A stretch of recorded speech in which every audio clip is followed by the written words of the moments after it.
নমস্কার বন্ধুরা, ঝুমাস কিচেনে তোমাদের সবাইকে স্বাগত। আশা করি বন্ধুরা তোমরা প্রত্যেকেই ভালো আছো এবং সুস্থ আছো। আজকে আমি তোমাদের সাথে রেসিপি শেয়ার করব নিরামিষ ধোকা। আজকে যেহেতু শনিবার, তোমরা কিন্তু অনেকেই নিরামিষ খাও, তাই ভাবলাম নিরামিষ ধোকার রেসিপিটা আজকে শেয়ার করব। এবার দেখো, এখানে ধোকার পাউডার আমি কিনে নিয়েছি। দেখো, এটা কিনতেই পাওয়া যায়, আর এখানে সব কিছু লেখাও আছে, যেভাবে করতে হবে সব কিছু লেখা আছে। এখানে দেখো, প্যাকেটটাকে কেটে নেব।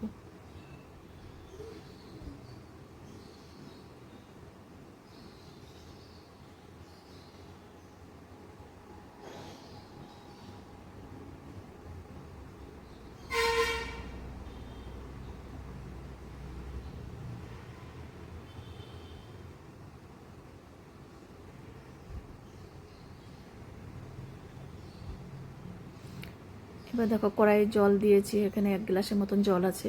এবার অল্প তেল দিয়ে দিলাম যাতে লেগে না যায়। এবার জলটা ভালো করে গরম হওয়ার পর এই ধোকার পাউডারটা দিয়ে দেব।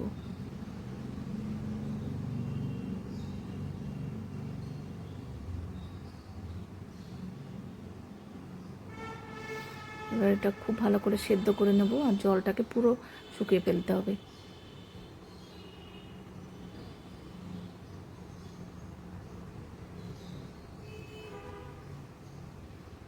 দেখো, জলটা শুকিয়ে এসছে, আর এটা কিন্তু সেদ্ধ হয়ে গেছে।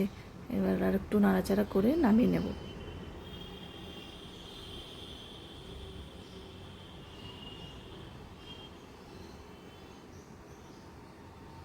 হয়ে গেছে। এবার একটা থালার মধ্যে একটু তেল লাগিয়ে নিয়েছি যাতে নিচে লেগে না যায়। এবার থালার মধ্যে এটা ঢেলে নেব।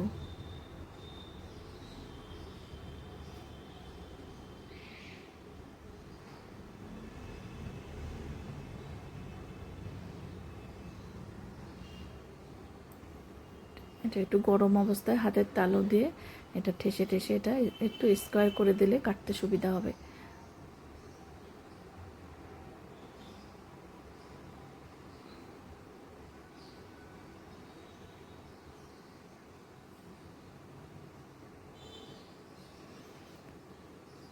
এবার দেখো, তেল গরম বসিয়েছিলাম সাদা তেল, আগের থেকে সাদা তেলে আজকে রান্নাটা করছি। এবার কিছুটা আলু কেটে নিয়েছি ডুমো ডুমো করে, এবার নুন দিলাম, নুন দিয়ে এবার আলুটাকে ভেজে তুলে নেব। এবার ঢাকা দিলাম, ঢাকা দিলে দেখবে খুব তাড়াতাড়ি সেদ্ধ হয়ে যাবে।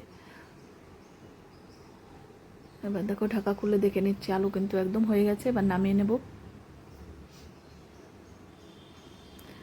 নিরামিষের দিনে এই ধোকা রেসিপিটা তোমরা কিন্তু করতে পারো। যারা নিরামিষ খাও তাদের পক্ষে কিন্তু এটা খুবই সুন্দর। দেখো, একটু ঠান্ডা হয়ে গেছে, তারপর আমি কেটে নেব। গরম অবস্থায় কাটলে দেখবে ভেঙে যাবে।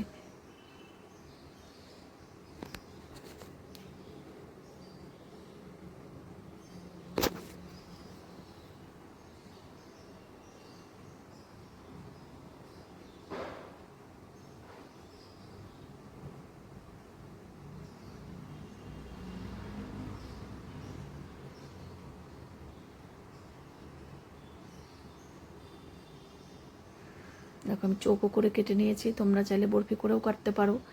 এবার দেখো, তেল মধ্যে এটা ভেজে নেব।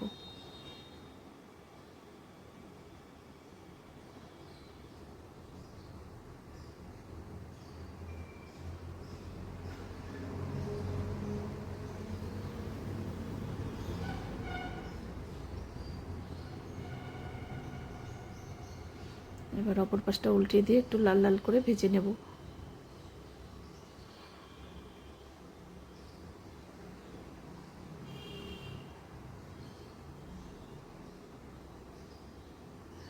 এবার দেখো, ধোকাগুলো ভাজা হয়ে গেছে। একটু গোটা গরম মশলা আর দুটো শুকনো লঙ্কা আর জিরে ফোড়ন দিলাম। এবার এই মশলা থেকে সুন্দর একটা স্মেল বেরোনোর পর আমি দুটো টমেটো আগের থেকে কেটে নিয়েছিলাম, এবার টমেটো দিয়ে দিলাম।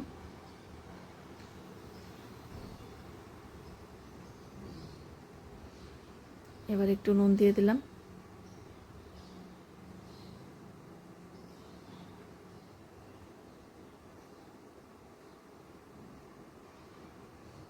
এবার এখানে আমি ভাজা জিরের গুঁড়ো এটা দিয়েছি 2 চামচ, আর একটু আদা বাটা একটু জলের সাথে গুলিয়ে নিয়ে এটা দিয়েছি। আজকে ভাজা জিরে গুঁড়ো দিয়ে রান্নাটা করছি। তোমরা চাইলে কাঁচা জিরে বাটা দিয়েও করতে পারো। এবার দেখো এখানে ঝালের জন্য লঙ্কা দিলাম আর কাশ্মীরি লঙ্কার গুঁড়ো দিলাম 1/2 চামচ।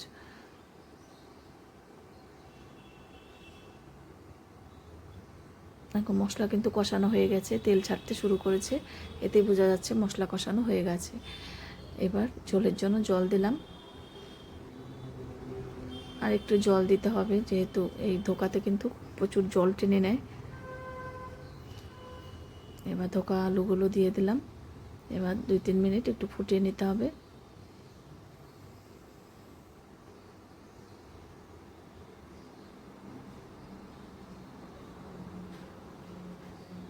দেখো ধোকাও সেদ্ধ হয়ে গেছে, ভেতরে একদম খুব নরম হয়ে গেছে। উপর দিয়ে একটু দিলাম গরম মশলার গুঁড়ো।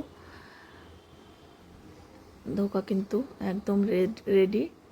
তোমাদের কাছে কেমন লাগলো অবশ্যই জানিও। এবার এটা আমি নামিয়ে নেব।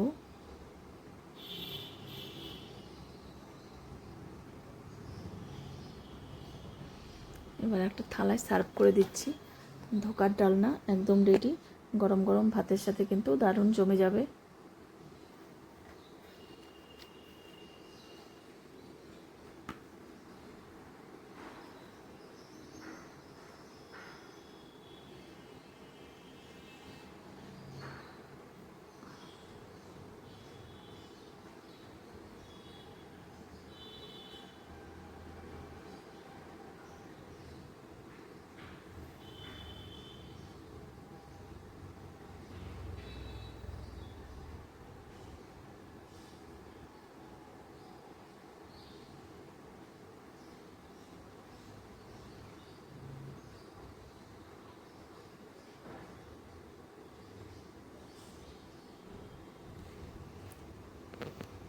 আজকে তার আমি এখানেই রাখছি।